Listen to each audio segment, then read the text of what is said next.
Hello and welcome to today's webinar on the Solar Stewardship Initiative. It's great to see so much interest. Today we have over 400 people registered to hear more about the future of sustainable solar.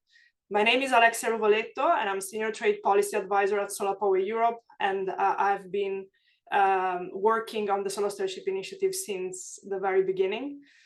Today I will take you through the discussion.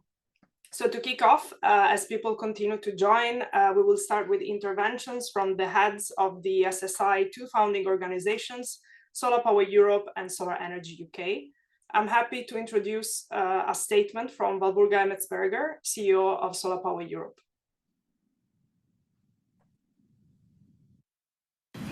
Welcome to the Solar Stewardship Initiative webinar. The solar sector is set to grow exponentially in Europe and will soon be the main electricity source in Europe. And with that growth, the impact that we can make in the value chain increases.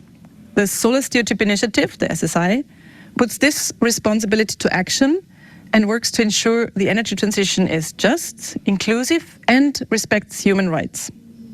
Solar Power Europe, in partnership with Solar Energy UK, are proud, very proud, to introduce the Solar Stewardship Initiative.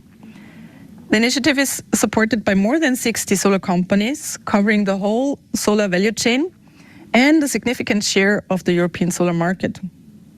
The Solar Stewardship Initiative is working to further develop a responsible, a transparent and sustainable solar value chain. And it's meant to strengthen the confidence in how, where, and by whom solar products are manufactured. This will mean businesses and consumers can trust that their solar products align with international environmental, social, and governance standards.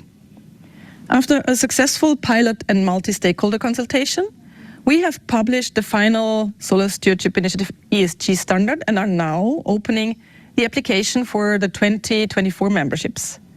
We're also setting up the governance of the SSI, composed of the board and the stakeholder advisory group. I warmly invite you to get involved, and I hope that this discussion answers any questions you might have. And I want to thank you once again for joining us today as we take the next step in the SSI's journey, and hopefully we'll take it together with you.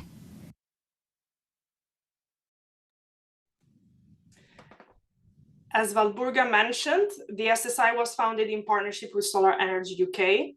So I'm very happy to introduce Chris Hewitt, the CEO of Solar Energy UK, for a few welcoming words.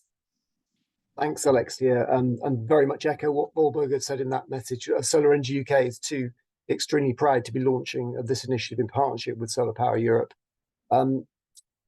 Perhaps if I can say a little bit about the origins of the work and where it's going before we get into the real details. When some of those human rights concerns first emerged in the supply chains a couple of years ago, we were overwhelmed actually by the response from our members to really work collectively as an industry to try and reduce those risks and ultimately to remove them completely. We're already doing due diligence. We're already doing a lot of work on the environmental and biodiversity side of ESG. The human rights issue is clearly something which we needed to put more attention to. We invited the NGOs and researchers who'd uncovered some other evidence to present webinars to our members, and immediately set up a working group to address those issues. Clearly, this is a global issue, and we were having conversations with Solar Power Europe, and clearly they were getting exactly the same response from their members. It was obvious that we needed to join forces and to ensure that the reach of this initiative was as broad as possible and as long-lasting as possible. So, as Walburga said, we're also very grateful for those manufacturers and investors, in particular, who've been really putting a lot of time and resource into developing this initiative and getting us to where we are now in terms of this initial code of conduct. We want to make it as effective as possible, as enduring as possible, and to continuously improve these standards.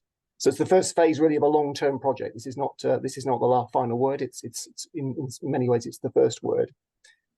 And we sincerely hope the standards of our industry will be setting will be expected by other parts of the energy sector, not least fossil fuel extraction. So finally, I guess I just want to make some thanks to the team, both the Solar Energy UK team and Solar Power Europe team. In particular, I want to acknowledge the work of Julia Guidi, who is the ESG Director of Next Energy Capital, who's chaired the working group from our side. at a board level for a couple of years and has really driven this forward. And also to Alexia, who's I think sort of has been the staff member who's really been sort of driving this project forward as well. So I'll hand it over to Alexia and she'll take you through the details. But again, very much hope that you will continue to be engaged in this project as we take it forward. Thank you so much, Chris. It's great to kick off today's discussion in the spirit of partnership and collaboration, two elements that are fundamental to the success of the SSI. And yeah, as you and Valburga mentioned, solar is booming, and this is good news for the world's fight against climate change, and also Europe's efforts to strengthen energy security. And while solar grows, we have a growing opportunity and responsibility to examine our supply chains. Solar is founded on sustainability, but we know that challenges remain. And whether that's reports of forced labor or the use of coal-based energy, we want to tackle these challenges head-on and drive a more responsible, transparent, and sustainable solar supply chain. And that's where the SSI comes in, supported by the work of our esteemed panelists, who I will introduce to you in a moment. During and after the panel discussion, I invite you all participants to share any questions you might have in the chat bar as they come up. We'll hear from our speakers and then open the floor to questions. But before we start, let me give you a presentation, a short introduction into what the Solar Stewardship Initiative is and the details of its final system.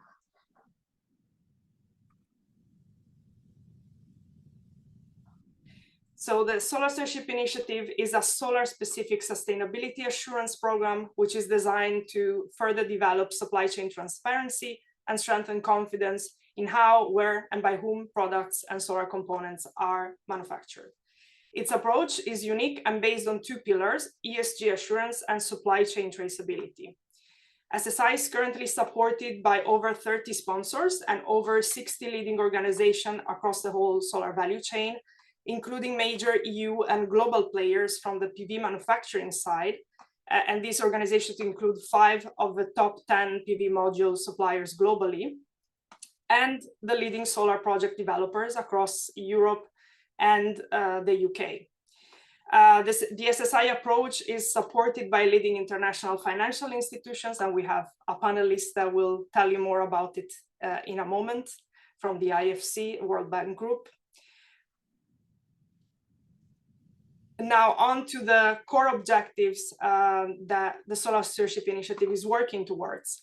So ensuring that the energy transition is just, inclusive, and respects human rights, transparency on components and material origin, continuous improvement of ESG performance, building the confidence of regulators, customers, and partners on the sustainability of the solar value chain, and last but not least, prepare the solar sector for upcoming laws on responsible supply chains. Let's deep dive now into the main components of the SSI final system. As mentioned, the SSI is based on two pillars: the ESG standard, which we have published very recently, and the supply chain traceability standard, which we will develop as of January. The governance of the SSI is multi-stakeholder, with a board composed of industry representatives and a stakeholder advisory group composed of non-industry stakeholders. As of 2025, the SSI board will also include seats for non-industry stakeholders.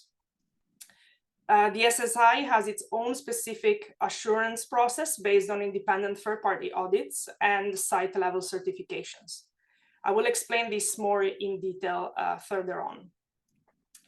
The SSI also has a complaints mechanism that is a system to address complaints on the SSI and its members.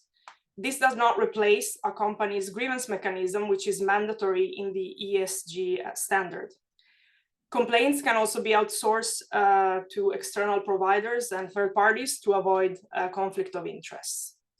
Finally, the claims guide includes rules on the claims and logos that can be used by SSI members, and I will explain a little bit more in detail later on.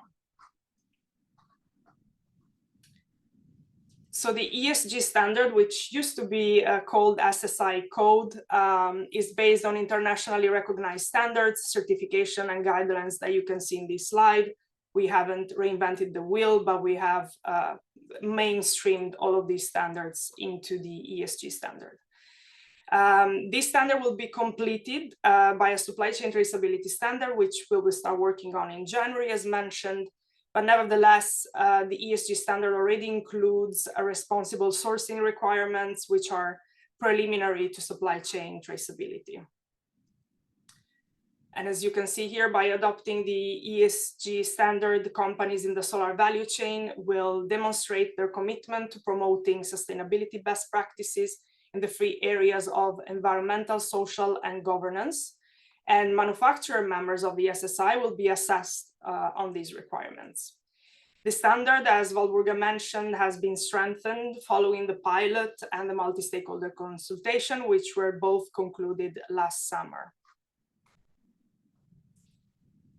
So the SSI Assurance Manual, which sets out the SSI assurance process, is available online for download. And as mentioned, the SSI assurance process is based on site-level certifications and independent third-party audits. Assessment bodies must meet the professional standards and requirements that are set out by the SSI to become approved SSI assessment bodies. So currently the assurance process is tailored to PV manufacturers and focuses on the silicon supply chain. And essentially when a company joins, after the company applies, the SSI Secretariat runs a preliminary due diligence check and then requests the company to sign the SSI principles, which is the contract to become an SSI member. There is a mandatory self-assessment, which the site must complete after 6 months to ensure that the site is ready for the final assessment. After the assessment body is selected and the assessment dates are planned, then the on-site assessment takes place within 12 months of the company signing the SSI principles. After that, the SSI takes a certification decision based exclusively on the assessment body's determination. A summary report is published on the SSI website for the public to see, and then the assessment is followed up according to a surveillance and reassessment schedule. The assessment process ends with a score that can be bronze, silver, or gold. To get certified, there cannot be any major non-conformance, which is defined as a systemic failure or total lack of controls on the requirement by the site, a total absence of implementation of a requirement, a breach of law, or a group of minor non-conformances that are repetitive and persistent. So I already mentioned the claims guide, and basically the claims guide explains that there are two kinds of claims that can be made by an SSI member. So one is a marketing claim that is available to both PV buyers and manufacturers, and then an assurance claim, which is currently only available for manufacturers that successfully obtain a certification. No product claim is currently available until the supply chain traceability standard is developed and implemented. It is important to remember that supporters of the SSI are already implementing certification standards and best practices that cover the three ESG areas. So for the SSI, it was very important to avoid duplication and reduce audit fatigue, and this is why we have designed an SSI recognition and equivalence system, which is an integral part of the assurance process. This process entails going through the other scheme governance, assurance, and requirements to determine what is fully equivalent and what is not, and complementary assessments will be needed for those aspects that the assessor doesn't consider fully equivalent. I mentioned the SSI principles before. This is the contract to become an SSI member. Buyer members commit to apply the SSI standards to their suppliers' contracts and encourage their suppliers to become SSI members and undergo certification if and when the developer standard becomes available for them. Manufacturer members, instead, they undertake to undergo certification within 12 months of signing. for at least 2 sites, with a view to increasing the number of certified sites progressively. So there are 2 membership categories, as you might have already understood. So PV buyers and manufacturers, they enjoy equal representation rights in the SSI board, and the main difference is that manufacturers have a possible assurance claim, as mentioned, and this assurance claim could become available also to PV buyers next year. So as mentioned in the introduction, membership applications are now open for 2024. So why should a company join the SSI? Well, companies from both categories should join to enhance their reputation and credibility and ensure they manage their supply chain risks and align with international standards and the upcoming EU legislation. For manufacturer, it's really about maintaining market access and competitiveness, while for PV buyers, an important consideration is maintaining investors' confidence. You can find the membership fee structure in the application form that is downloadable from the SSI website. We have three thresholds depending on the yearly revenue of the company, discounts to encourage manufacturers to join, and discounts for Solar Power Europe and SE UK members to recognize that they have contributed to the SSI in the past years already. So a question that I'm often asked is, why should I pick the SSI and not another scheme that is available? Well, the SSI is actually the only solution that is tailored to solar, that comprises both ESG and traceability, that has a multi-stakeholder governance and independent third-party verification, which make it a very strong and comprehensive initiative. It's difficult to determine the added value of the SSI if one thinks in terms of return on investment, but a company can easily determine what are the costs of not joining.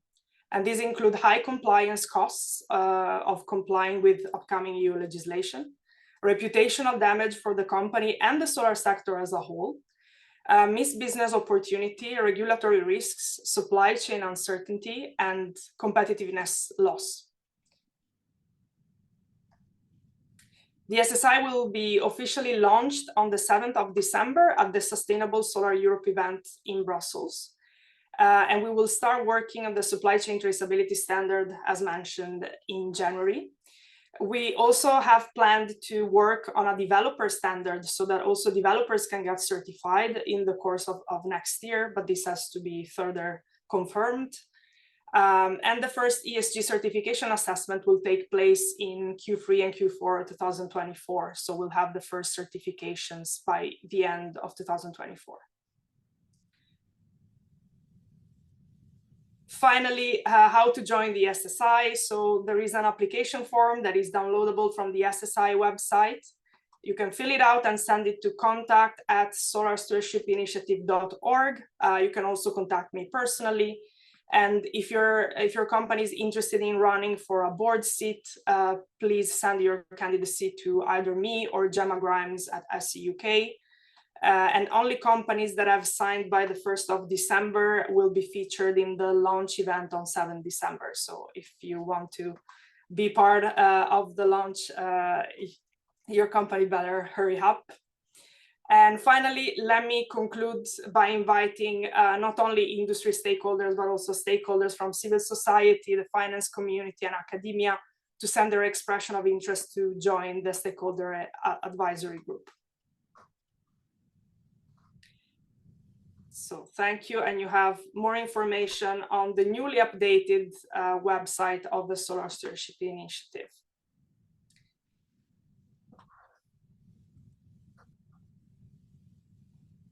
So now I would like to move forward and introduce you all our panelists, and also I will ask them a few questions to break the ice before I open the floor to the audience. So just introducing, first of all, from the solar buyer side, we have Susanna Wood, VP Public Affairs and Sustainability for Europe at Statkraft. From the manufacturer side, we have Michael Koebele, who is Director of Compliance at JA Solar, Phil Bloomer, Executive Director of Business and Human Rights Resource Center, representing the wider NGO engagement that the SSI is dedicated to. And finally, Guido Agostinelli, who is Solar Sector Lead, Global Energy Infrastructure at the IFC World Bank Group, that represents the type of engagement we're seeking from the international finance community. So welcome to all panelists and thanks for joining. So the first question to you to break the ice is, what is your reason to join the SSI? Why is the SSI so important to you? And then secondly, what are your expectations, especially for the future of the SSI? So let's start maybe at the end of a value chain from solar buyers. So Susanna, what makes joining the SSI so important to you and your organization? Thanks, Alexia. Well, it's a sort of overwhelmingly obvious decision to join the SSI from the perspective of Statkraft. And I think there are four reasons I'll pick on in particular. One is that if you look at what's happened with sustainability in solar manufacturing over the last decades or so, we've actually seen very significant improvements year on year. Better material use, longer warranties, better CO2 per module. So it's all got better and better. But frankly, those improvements have been largely driven by the fact that we've wanted modules to be produced cheaper and cheaper. So sustainability has been the sort of side benefit from all of that activity. And now we need to kind of tackle some of the more difficult topics and harder to solve topics. We need to see capacity building, deeper dives into the various tiers. It's a complex supply chain. We need more rigor, auditing, transparency, traceability, and evidence of good practice and policies, and to be able to sort of demonstrably prove all of that.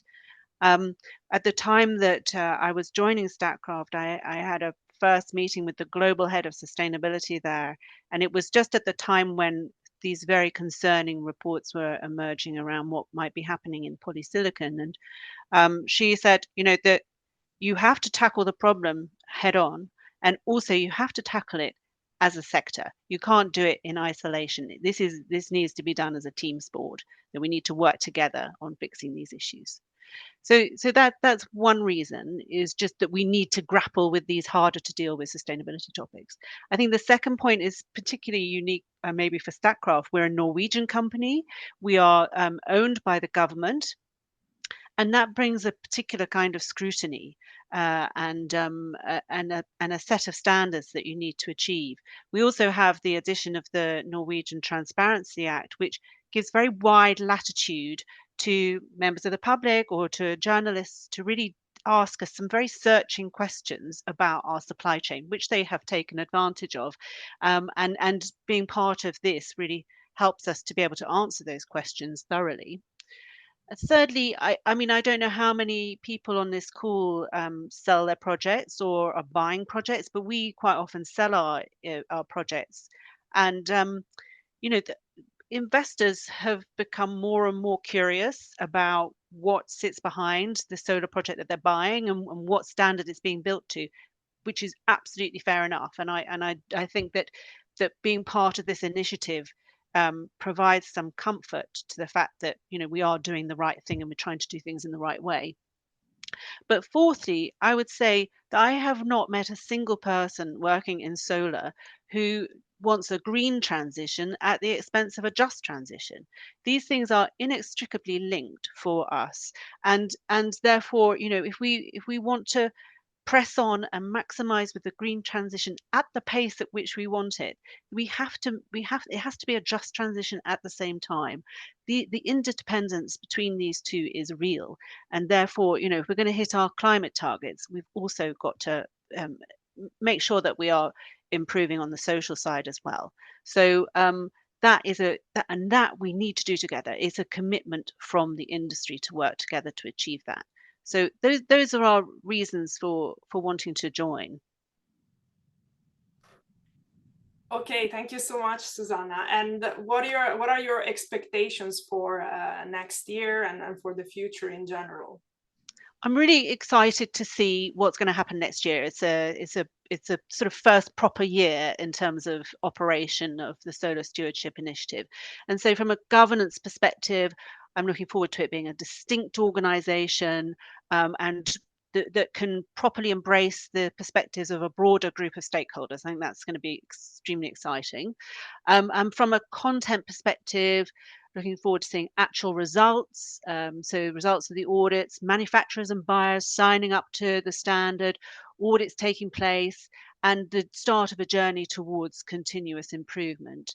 And from an engagement perspective, I'm really hoping that policymakers, politicians, and all our broad stakeholders start to see that this is real and it's going to make a real difference. And we know that it can, because other sectors have managed to do this. And then from a deliverable standpoint, I suppose very specifically looking forward to seeing the traceability standard being developed.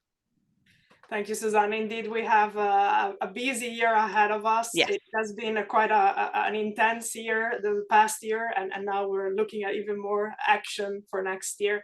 So thank you so much. I think one very important point that you mentioned is to balance the green transition with a just transition. We don't want to choose. We want to have them both at the same time. So I'd like to turn to the other end of the value chain now and hear from Michael. Regarding his thoughts on, as a manufacturer, JE Solar has been involved in the Solar Stewardship Initiative from the very beginning. So what has led your organization to join and to continue being a part of the Solar Stewardship Initiative? And now you have applied to become a member. So tell us, Michael. Thank you, Alexia. As Susanna mentioned, there's a wealth of reasons to join the SSI, also as a manufacturer. And for us, it's basically 5 main reasons to join. The first reason is our commitment to ESG, to labor standards, and the importance of sustainable development. It's great and to build a great company, and we want to do that. But that also means not only generating sales, but we believe we also have to give back to our stakeholders, to our employees, and also to communities that are affected by our operations. So we want to conduct business in an ethical manner, in compliance with labor standards, and according to high environmental standards, and without detriment to stakeholders affected. And as Susanna said, a lot has been achieved already in the last 5 or 10 years. And we hope that this SSI initiative can bring this to the next level in a systematic manner. Another reason is that we want to protect our reputation. And surely as a company, we want to deliver and exceed market expectations. There is, to state the obvious, in the last 5 years, a very high interest in ESG topics. And like our customers, we believe that ESG is a topic that will stay with us for at least 1 or 2 decades, and then probably move to a very different level with AI. And consumers are now demanding sustainability. They want to have sustainable and working places and supply chain. Regulators are looking at the corporate world to help solving ESG topics, from carbon emissions to workplace diversity. And investors, of course, are getting more and more into this arena. So ultimately, market access will depend on meeting these requirements. And since the SSI standard and certificate is tailor-made based on the needs and the structure, and also the challenges, maybe weaknesses of this industry, we think it's the natural way to go to bring it to the next level. The third reason related to the second one is we have been impressed at how quickly the SSI was developed and the pieces put together, which is not always easy if you have many stakeholders and many voices and you're trying to do something new. And as a member, we would expect them to get easy access to best practices, tools, and solutions in an easy way. to bring it to the next level. And of course, point number 4, there's sort of the Norwegian Transparency Act, there's the Child Labor Act, there's the Swiss Supply Chain Act, the German one, the French Due Diligence Act, UK Modern Slavery Act in the US. So there's a wealth of already existing due diligence legislation in place in Europe. And as Alexa said, the upcoming EU Corporate Sustainability Due Diligence Directive that might even build on the ones existing and go further in various areas. We see this initiative here as a natural way to be compliant with these national and international standards. And then last but not least, we want to strengthen our relationship with the customers because we share the same beliefs and the same values. And the SSI certificate offers a platform to put this value into action in a relatively short time frame. So for us, then basically that's an opportunity for us, and that's the reason why we want to join SSI. Thank you, Michael. And same question to you. What are your expectations for next year and also the future of the SSI?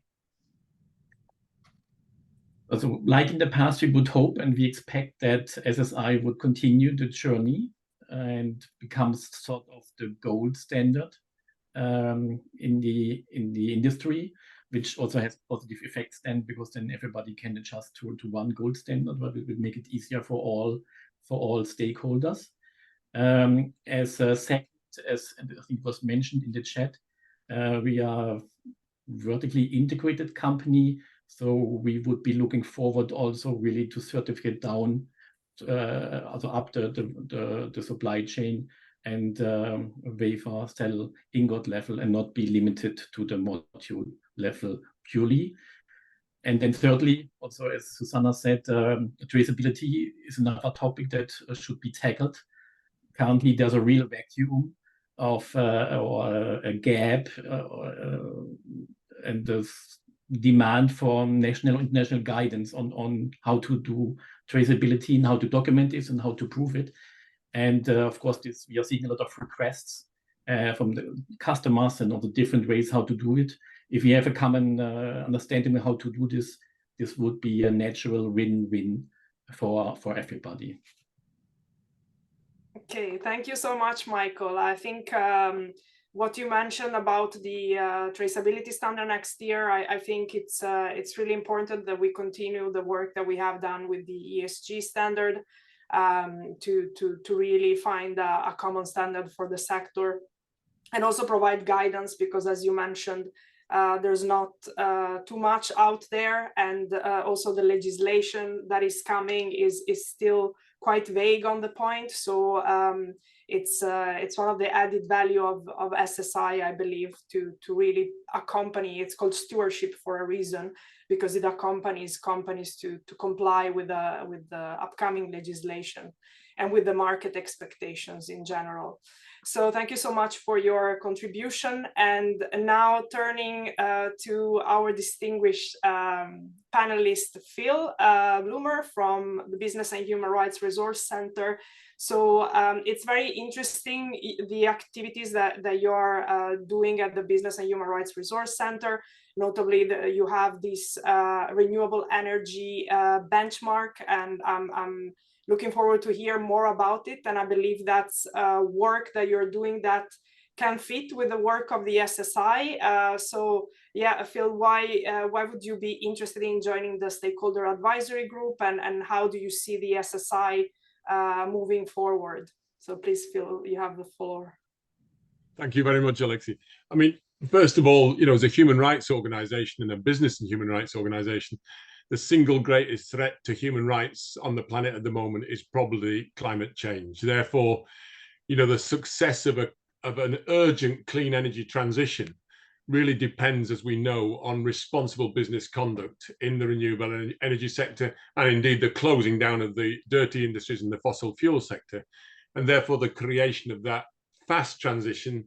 And to be fast, we believe it also has to be fair. So that point from Susanna, where we can't afford to divide the green and the human rights, the green and the just, they have to come together is critical from our point of view. And I suppose we see the Solar Stewardship Initiative as a powerful driver, potentially, for the kind of human rights and environmental standards that are necessary to make sure that companies retain the social license to operate that allows speed to be delivered, because you've created the kind of cooperative and investment environment that's necessary.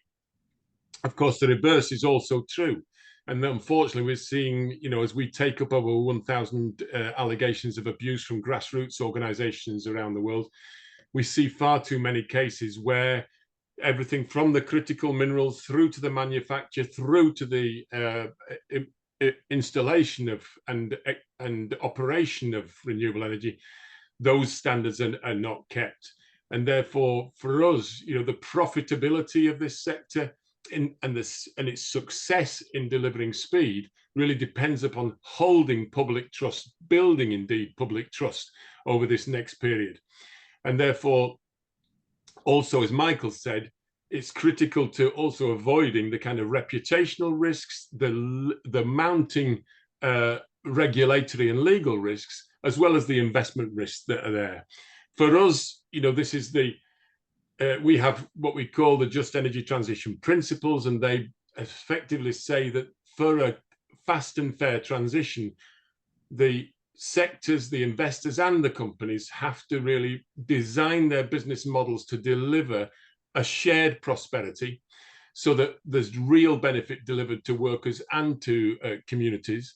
Secondly, that there is genuine human rights and environmental due diligence as a duty of care from the corporations, and we see more and more of that being brought into legislation as well. And then critically, that issue of fair negotiation, the fair negotiation of free, prior, and informed consent and consultation, but also the kind of protections that are necessary for those who are disagreeing with it, what they perceive as irresponsible investment, human rights and environmental defenders that are there. And if we can get that right, we believe there's genuinely a win-win-win. There's a win for the companies in terms of a stable, cooperative investment environment, and that delivers them profits. There's also a win for communities and workers and the societies in which they operate, and the access to energy that's necessary there. But there's also the win for the planet, because that's possibly the single most important thing that we have. And the renewable energy benchmark, we're about to put out our second one in a week's time, so you're getting a sneak preview here. But it basically covers 30 companies, from manufacturers through to project developers. It is moored religiously to the United Nations guiding principles, and therefore looks at those, the interpretation of those into key indicators, as well as salient risk indicators for this particular clean energy supply chain. We've consulted on the methodology with companies, with investors, with governments, and of course with civil society. As a quick snapshot, I can go into it more if you want, but the average score for the sector indicates that the sector is not ready to deliver a fast and fair transition as a whole, but there is a range of scores that are and the range is substantial, which demonstrates that also there's leaders that can really that are already demonstrating that that mooring yourselves to a fast and fair transition delivers profits, as well as that moral imperative of treating people right, as Michael and others have mentioned. Unfortunately, there's a fair number of laggards who have yet to really deliver on the policies, the practice, and the performance that's necessary. But we believe the SSI, the Solar Stewardship Initiative, can really make a difference in driving that over this next period, if it's able to be the kind of decisive actor that it seeks to be. So thank you so much, Phil, and we're looking forward to working more with you and other NGOs as well to make sure that we do our homework and we remain avant-garde in sustainability practices, that we deliver this just transition and not only the green transition, so that we keep them both together. So thank you so much for your contribution. And now let's turn to last but absolutely not least, so Guido Agostinelli from the IFC. Guido, we have worked on the SSI already since the beginning, and we have shared with you our initial brainstorming ideas through to the final system of the SSI. So I'm really looking forward to hear what you think, your reflections on how far we have come, and what is your take on where we should go as well. So please, over to you, and thank you for participating. Thank you so much, Alexia, and generally thank to Solar Power Europe and all of its members for the work they carried out over the last 2 years. And really, I think we should be all commending the industry for taking ownership, starting something like the Solar Stewardship Initiative. I'll try to give a little bit of our perspective on why we're interested actually in joining the stakeholders group of the SSI. You know, over the last 3 years, we've carried out quite a lot of work on sustainable supply chains. The solar industry has, for obvious reason, been front and center in our environmental and social due diligence work and investment because of the preeminent role of solar in the energy transition, because of the well-known tensions which are connected to media allegation, critical raw material supply, supply chain concentration, as well as geopolitical issues connected to all of this topic. At the beginning of this work 3 years ago, we were working more in a reactive mode. Even when we started our first conversation with you, we were just trying to get our head around the structure of the solar supply chain. We were trying to understand the suppliers we were working with and the standard they were abiding to. And in absence of the possibility to gather or verify information, we were essentially limited to asking for legally binding representation from the parties we were dealing with in project. Then over time, we became a little bit more sophisticated. We started to partner with a group of other developmental financial institutions like us. I'm thinking about the European Investment Bank, the European Bank for Reconstruction and Development, ADB, AIIB, KfW, and so on. And we started all together to engage bilaterally with the suppliers. As of today, I think we develop an approach to supply chain due diligence that provides us a good degree of comfort in which type of product we are sourcing for our projects and the sustainability claim that can be made around this product. But there are very strong limitations. In a sense, this is a set of transitory measures.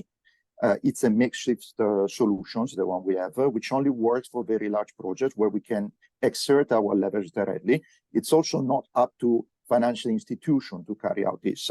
It's time, resource, and money consuming. It duplicates work and effort. And very importantly, it suffers from a lack of standardization and gravity and reference to it. So ultimately, what we would really like to do is to be able to rely on an independent, industry-wide and industry-led certification system. And we actually hope really that the initiative like the Solar Stewardship Initiative can be precisely that. There is also a second reason for which actually we are interested in participating then to the stakeholder group, and these are more to do with the value that actually we see in participating to the SSI. Being an investor and having exposure to price-sensitive emerging markets like India, Brazil, or Indonesia, which have different concerns, different policies, agendas, different regulatory environments that you may be used to in Europe, we may have different interests and objectives than, say, a European module buyer who maybe focus on just the upcoming EU import ban. But this is precisely why we see a great value in participating to a multi-stakeholder forum so that we can garner, learn, and benefit from the contribution of other groups of interest and their perspective. We do think that the industry really badly needs a forum where suppliers, where buyers, investors, and civil society have a possibility to talk to each other about these issues and even confront each other on, disagreement, different goals, and different needs, which may be connected with designing and developing standards and guidelines for responsible procurement and supply chain due diligence. Thank you very much, Guido. So just to conclude, maybe your expectations for next year? Expectation for next year, I guess it's going to be a lot of work because, what we precisely think there is a big value in being involved, providing feedback, following, learning more about the SSI. And then, actually our expectation really, if all things goes as we hope, is within a couple of years, we would like to be able to rely on a system like the SSI as an independent certification system to make claims about solar panels, sustainability claims about solar panels. And ideally, we would hope to be able to be in a position to refer to something like the SSI principle, even in, for instance, project procurement documentation in public procurement processes. This is really the major goal which we have in participating to an initiative like this. Thank you, Guido. And because you said a lot of work, I just would like to reassure other non-industry stakeholders that might be wondering how much work they have to do if they join the stakeholder advisory group. We're trying to keep the workload manageable even for small organizations. So we will be very flexible in how you can contribute to the SSI, and also we will not overload your agenda with meetings. So just to clarify things. So thank you so much to all the panelists. It was a great kickstart in our discussion. Now, we have received a lot of questions from the audience. I will try to go through all of them as much as possible. We have a little bit of time until 3:15, so we can, some of our panelists have to leave at 3 p.m. But for those who remain, we can continue a little bit further. I will try to group because some questions are repetitive, so I will try to group them together. So I will start with one question. So what benefits can be gained for developers, so non-manufacturers, to become a member of the SSI? So I think this is a common question that I received even before this webinar. And I think what's very important to underline here is that we don't currently have a standard for developers. So the current ESG standard is tailored to manufacturing sites. But we have a plan to adjust the current ESG standard to developers and also to solar farms next year. It depends a little bit on the budget that we managed to raise, but it's absolutely one of the priorities. So again, so far, what a developer can get out of the SSI is a marketing claim that they are serious about sustainability and that they are encouraging their suppliers to become members of the SSI. So that's a very strong market signal. But there is still not a standard, so we cannot certify developers yet. But that's a work in progress. Of course, the SSI, I mean, it has been going on for almost 2 years now. And we're reaching significant milestones, but our work is not complete. So we will continue in this direction. So there are a lot of questions concerning upstream, the upstream part of the value chain. So the audits are not only at module level. So the way the SSI is structured so far, it doesn't limit the audits at module level per se. So any manufacturer from any part of a value chain, so upstream, can come to the SSI and join and provide at least 2 sites for the assessments. So of course, there will be a lot of work that the SSI Secretariat will do next year in terms of outreach to ensure that we get members that are from the more upstream tiers, sorry. I mean, what we have witnessed so far is that we had a polysilicon manufacturer that participated in the pilot. I think we're still updating the SSI website on that, so you will see more information on the pilot as well. So indeed, I mean, that's a work in progress also on that side. But of course, that's the intention, to not only have the entire value chain, so sites that are SSI certified at every stage of the value chain, but also to continue our outreach and to increase the number of sites that we can certify progressively. Of course, this will not happen in a fortnight, but it will require constant effort and also in general a lot of market uptake from developers as well, because that sends a very strong market signal to the upstream manufacturers that this is a movement and it's not going away. And I think legislation will also help in getting more market uptake. So once legislation is adopted and we have clear criteria on supply chain transparency, then that can also benefit the SSI. Also, if a panelist want to jump in, please feel free, raise your hand, and I will gladly give you the floor. Phil, you Phil wanted here. to add? Sorry, go ahead. You wanted to add something?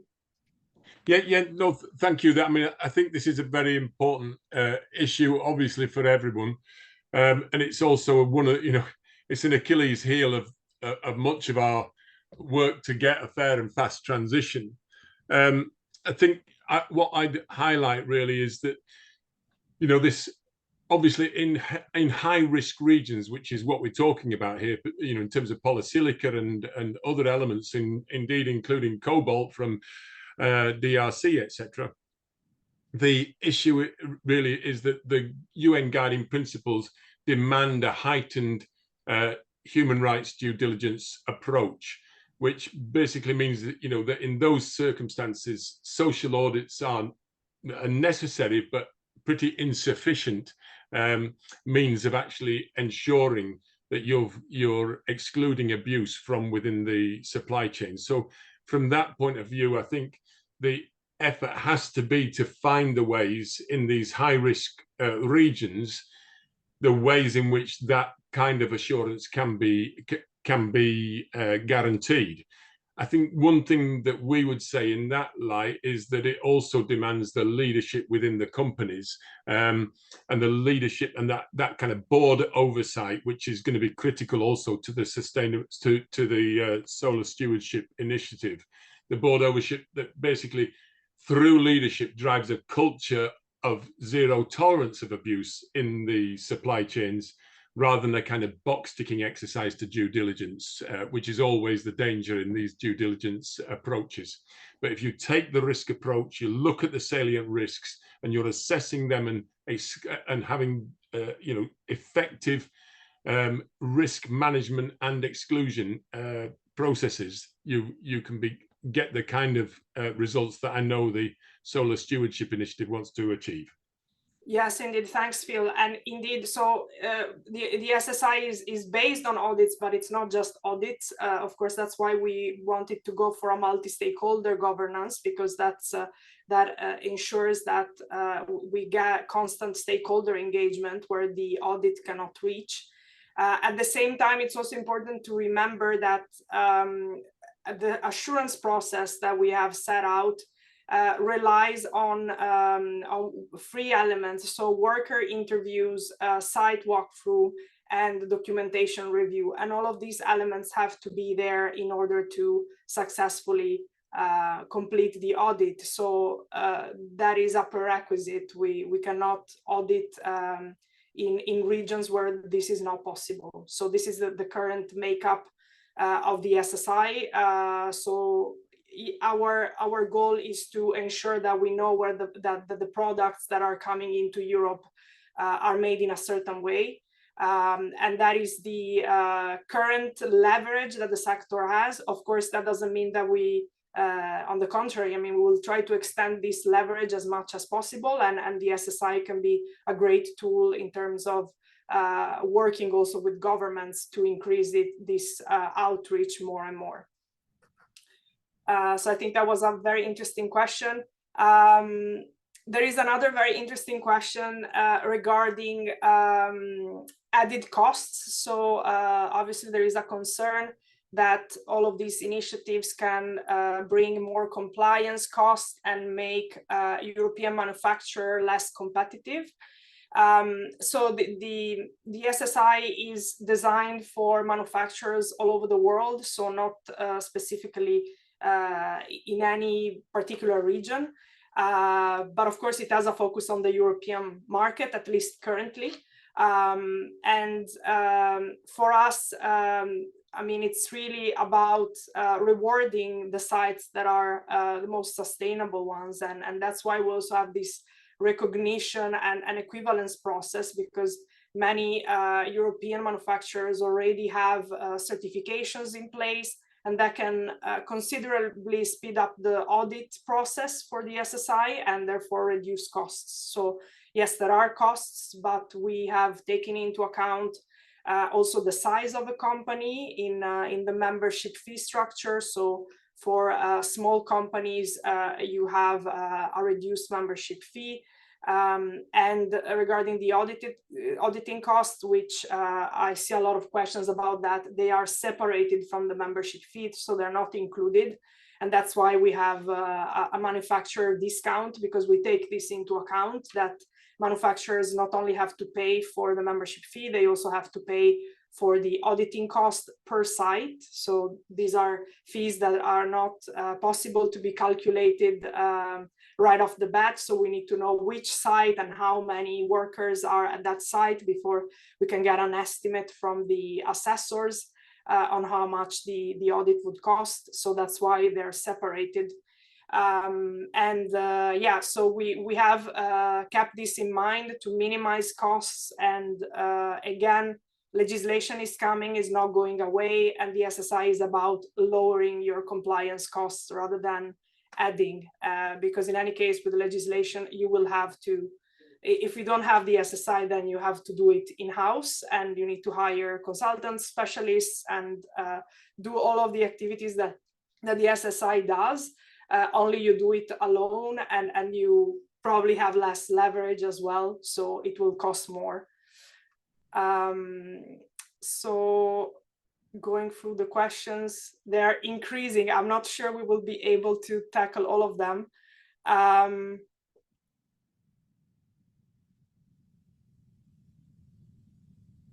So there is a question for Michael from JA Solar. Thank you for the good presentation. You mentioned that JA Solar was vertically integrated. Is that all the way to polysilicon? Yes, thank you for the question. We are integrated up to the ingot level, so this is one level before polysilicon. Indeed, and you also participated in the pilot with that site. So yes, we made sure that all levels are represented.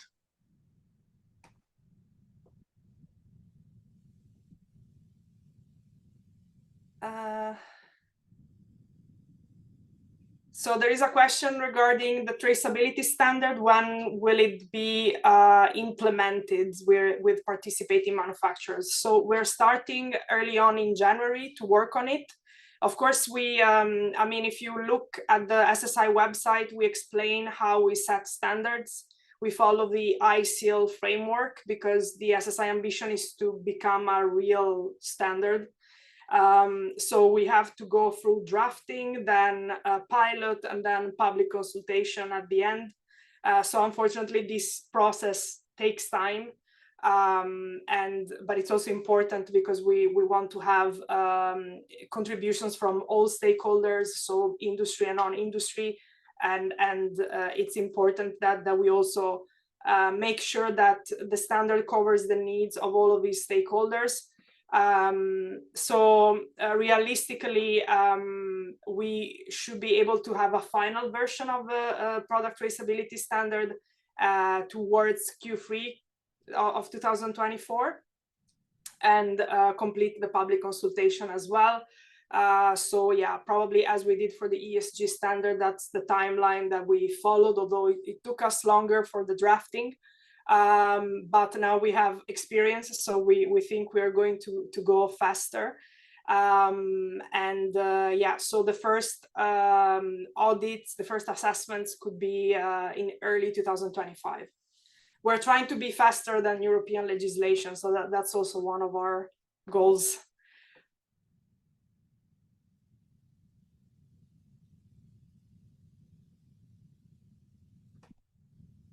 So there is another question on, will the SSI audit the supply chain or the value chain? Will the audits include the chains from partners or limited to the individual company. So of course, we're constantly checking European legislation. We have already run an exercise to make sure that the ESG standard covers the draft legislation, so corporate sustainability due diligence and forced labor ban. Of course, that legislation is moving, so we need to do this exercise several times. But so far we have run that exercise to make sure that the ESG standard covers everything. However, yeah, so far we don't have company claims, so company assurance claims. They're only site claims. So, and that is because on the site you have more control, while on the company you cannot be sure that all of the sites of that company are following the same standard. So that it's very important that the certification is tailored to avoid misrepresentation. And also, I mean, we will discuss about the downstream as well when we set the developer standard. That's an important consideration, because of course, there's not only upstream, but there's also downstream, and the due diligence directive at European level seem to be covering the whole chain. So we will need to see how the final draft, where the final legislation ends up, and we will adjust accordingly.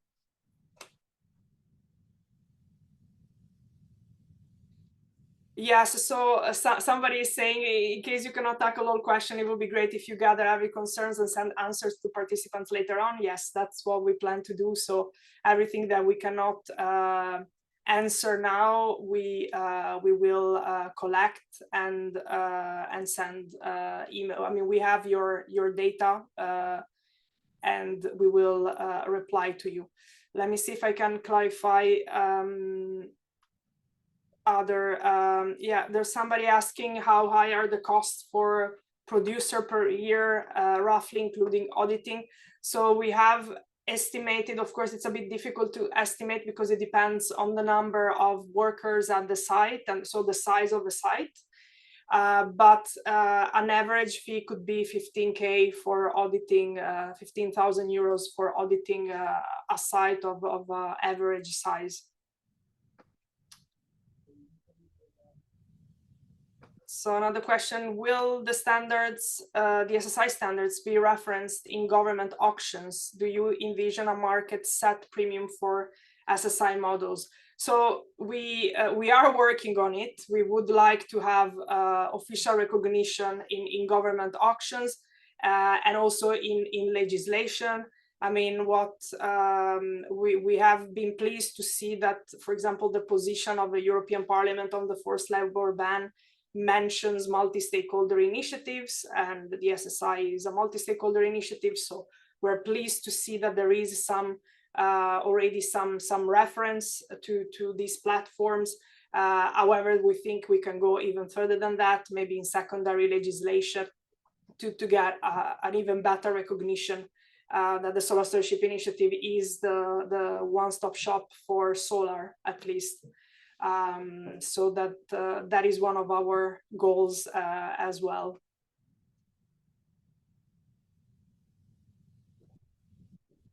Alexa, could I just come in for a moment? Yes.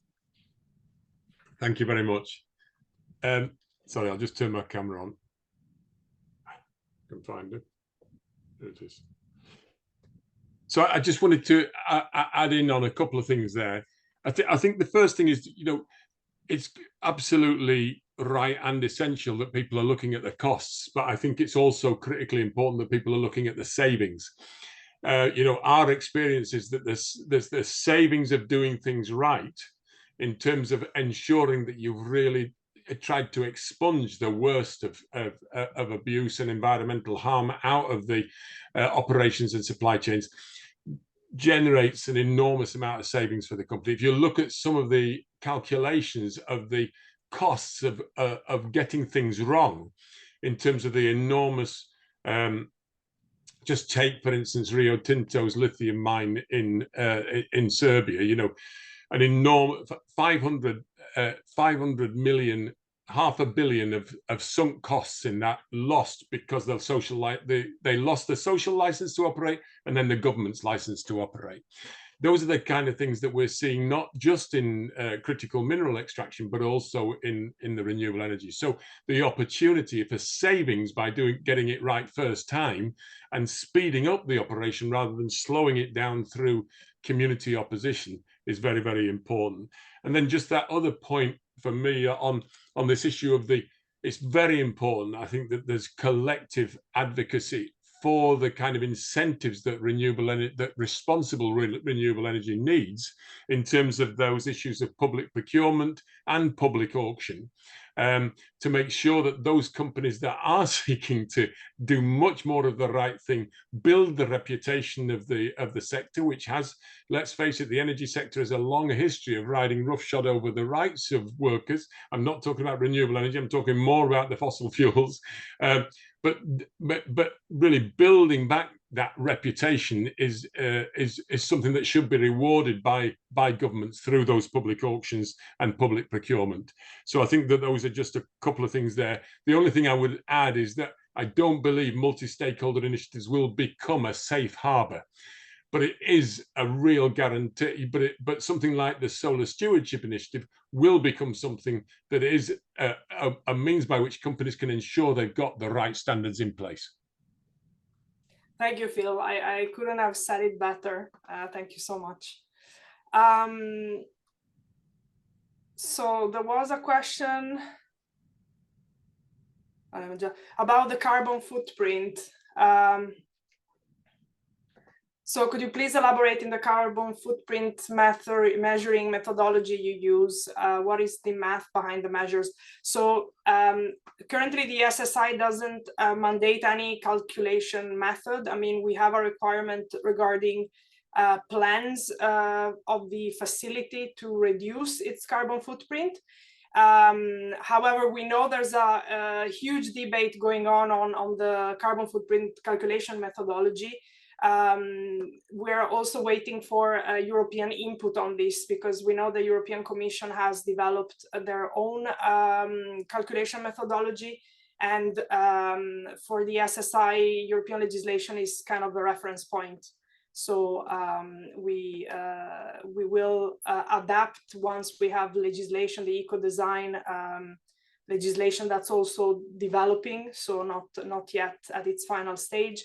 And we will adjust accordingly. So I'd like to go with with more criticism. So Solar Power Europe is massively financed by Chinese manufacturers. How can we expect the SSI to be anything else than very minimum ESG criteria aimed at not harming Chinese exports to the EU? So it's a thank you for raising this question. I think that's a concern that many have. So Solar Power Europe is a European industry organization. Our members are 90% European. So I would challenge the statement that we are massively financed by Chinese manufacturers. And you can judge for yourself the ESG standard that we have. We have worked with the best experts on the market. We're working with NGOs. We have gathered input through the public consultation to make it credible and strong as we could. So for us, it's not about allowing Chinese imports into the EU. It's about setting a standard and setting clear expectations on what we want the products that come into the EU to be manufactured. So that's the bottom line of the SSI. But of course, there can be different opinions, but that is our mission. Don't know if any other panelist wants to jump in on this, but I am the only one from Solar Power Europe, so I will take that question.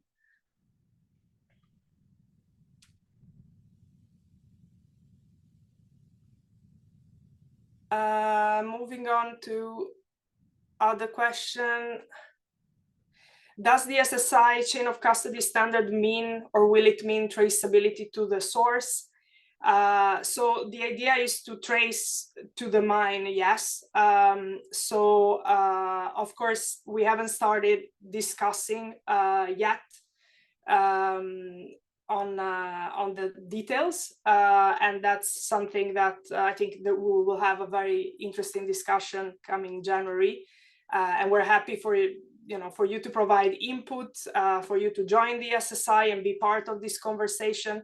But indeed, the idea is to set the standard for full traceability, knowing that it is a challenge, that it will take time, but it's also important to have, again, to make expectations clear, as we have done for the ESG standard, and to find a common standard that anybody can refer to, even not only the big companies, but also the consumers at the very end. And I think the product traceability standard will be extremely important for consumers, because that's where we will start using labels, and really that's the impact for consumers, to be able to see a label on their solar panel and say, okay, this solar panel has been made following certain criteria, ESG criteria, and it also has, like, we know exactly where it comes from, and that the site it came from has certain meets certain ESG criteria.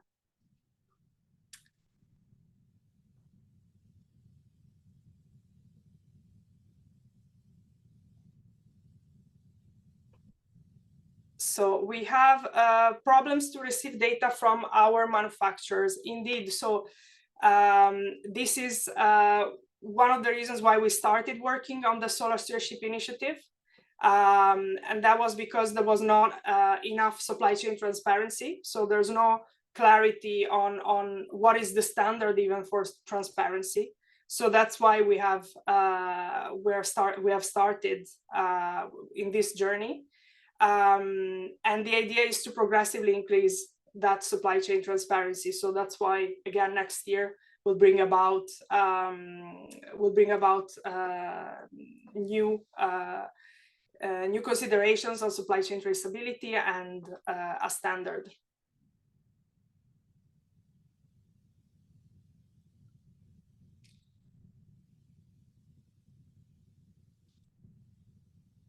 So there's another question: can the manufacturers share with multiple customers?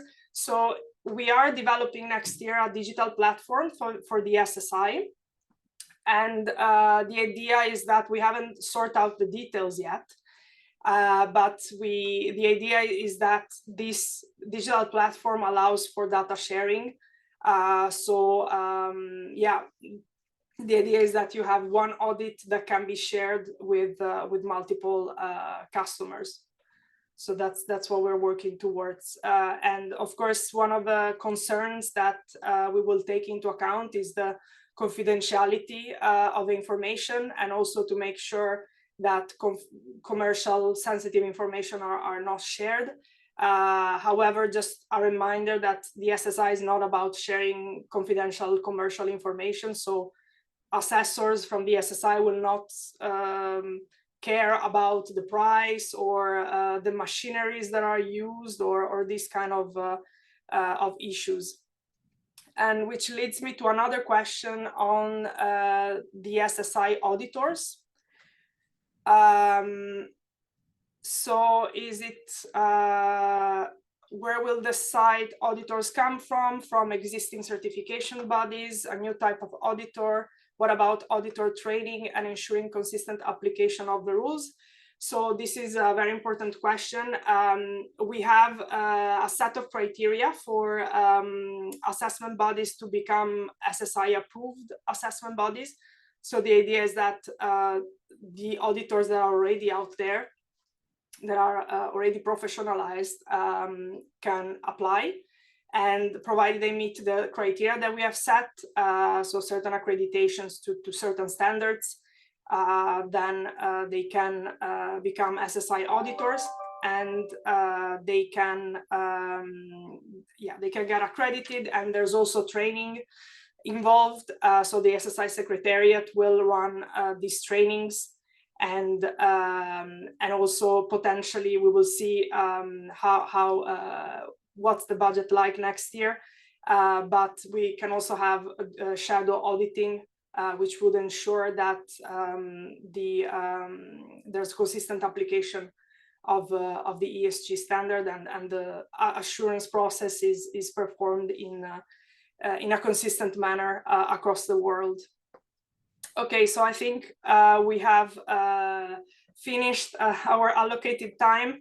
Thank you all for the discussion and for your input. Again, there's more information on the Solar Stewardship Initiative website, and you can also send your further questions to contact the Solar Stewardship Initiative. We will try to go through your questions and give an answer to the ones that we were not able to tackle in these 30 minutes. So thank you so much for your participation, and you will receive the presentation and more information after this webinar. So thank you so much.